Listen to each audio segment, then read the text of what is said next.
Thank you. Yes, thank you, Senator Young. Had an opportunity to meet with you this week. Thoroughly enjoyed it. And thank you. looking Thank you, forward to your Chairman testimony. Middleton, and all the committee members. I'm here to tell you a little bit about Ethan and what I've done since that time. There will be plenty of people letting you know specifics about the bill and available for your questions. I want to show you just a few pictures because I want you to know that Ethan was a real human being. And this is a picture of him and his little brother and little sister. So he was a member of a family. You know, he attended his regular elementary school, and he was a valued member of our community. He was my oldest son. He had just turned 26 2 days before he was killed.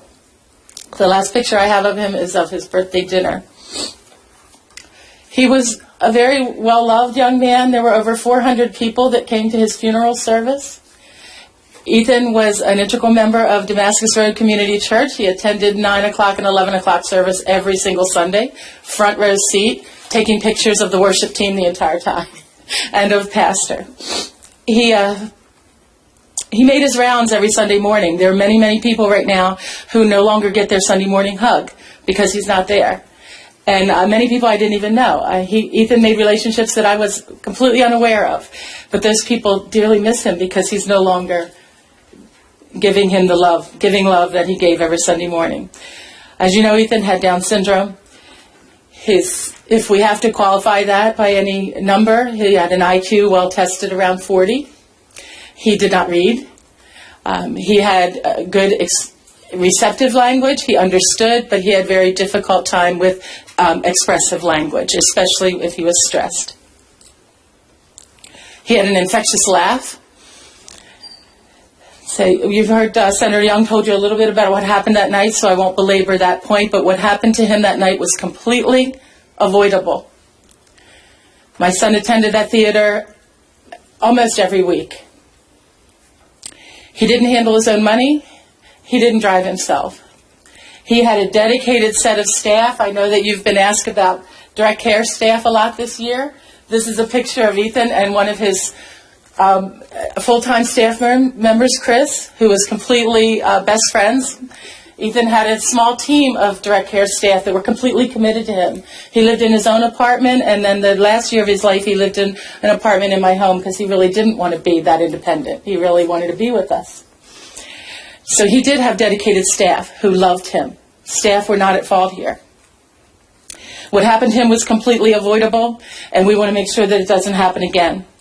So after he died and I came out of a bit of a fog of such profound grief, I began to think, what are we going to do here? And I felt I had two choices. I could be angry and bitter and full of rage the rest of my life, or I could do something that was going to be meaningful. And I have two other young adult children. I did not want them to be full of anger and bitterness the rest of their life.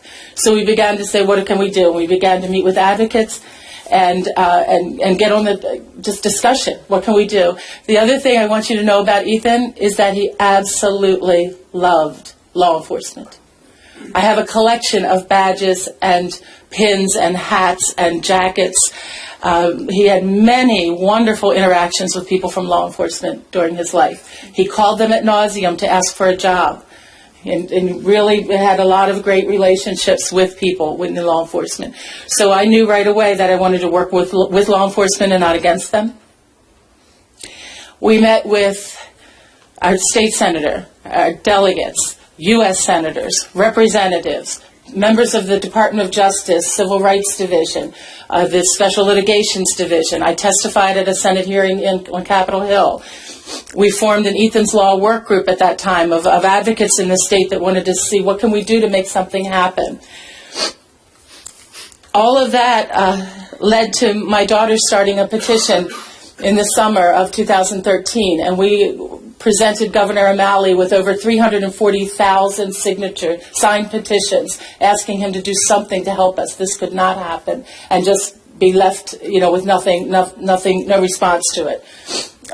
Governor O'Malley's response was the executive order that established the Commission for the Effective Community Inclusion of Individuals with Intellectual and Developmental Disabilities. And that commission was made up of law enforcement disability advocates, individuals with developmental disabilities, and state agency folks. And I have been privileged to be a participant, although not a commission member, in everything they've done for 18 months, and they have been phenomenal. Some of the commission members are here and will tell you specifics of their work.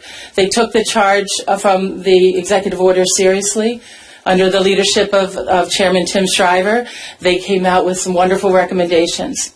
And what I am here to ask you is that you please listen to what the work of the commission was. They worked wonderfully together.